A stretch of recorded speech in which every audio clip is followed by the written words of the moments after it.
Jelaskan peranan franchisor. Okey, yang pertama sekali memberikan hak kepada si franchisee menggunakan logo atau jenama atau sistem operasi. Yang kedua, peranan menyediakan panduan kepada franchisee. Yang ketiga, menyediakan kursus latihan dan kemahiran kepada pekerja. Yang keempat, peranan dia iaitu membiayai kos pengiklanan ataupun promosi. Dan seterusnya memberikan bantuan peralatan ataupun mesin perkakas. Bagi peranan franchisee, sebagai franchisee yang pertama sekali menjalankan perniagaan mengikut sistem franchisor yang telah ditetapkan. Yang kedua, boleh ditamatkan operasi jika franchisee gagal mematuhi peraturan. Dan yang ketiga, menyediakan modal dalam bentuk dana dan juga dari segi sumber manusia. Yang keempat, memastikan perniagaan ini kekal, tidak wujud masalah. Dan yang keempat, memastikan imej franchisor terjaga. Kelebihan perniagaan franchisor sudah pasti yang pertama sekali dapat berkembang secara global, hampir ke setiap negara di dunia. Sebagai contoh, KFC asalnya dari Amerika, now sekarang semua ada di setiap negara di dunia. Kelebihan yang kedua, dapat berkongsi risiko dengan franchisee. Dan yang ketiga, sudah pasti dapat menikmati ekonomi bidangan sebab dia adalah perniagaan bersaiz besar.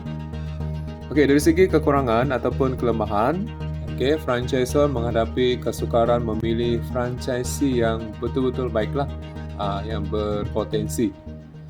Yang kedua, kos operasi meningkat. Dan yang ketiga, sudah pasti reputasi atau imej terjejas jika ada franchisee yang melanggar piawaian ataupun peraturan.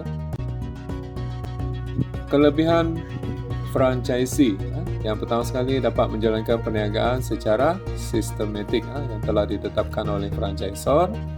Yang kedua, mendapat sokongan daripada franchisor. Yang ketiga, risiko gagal adalah sangat rendah.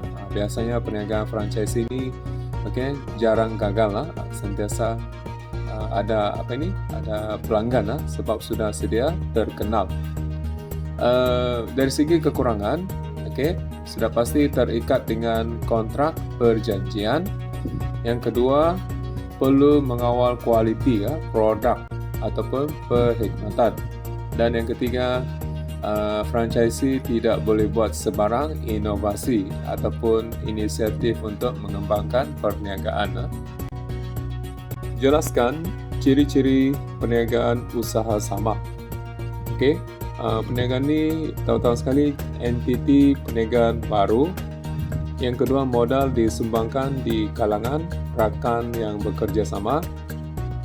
Kemudian yang ketiga, bekerja sama dalam mengawal dan mengurus perniagaan.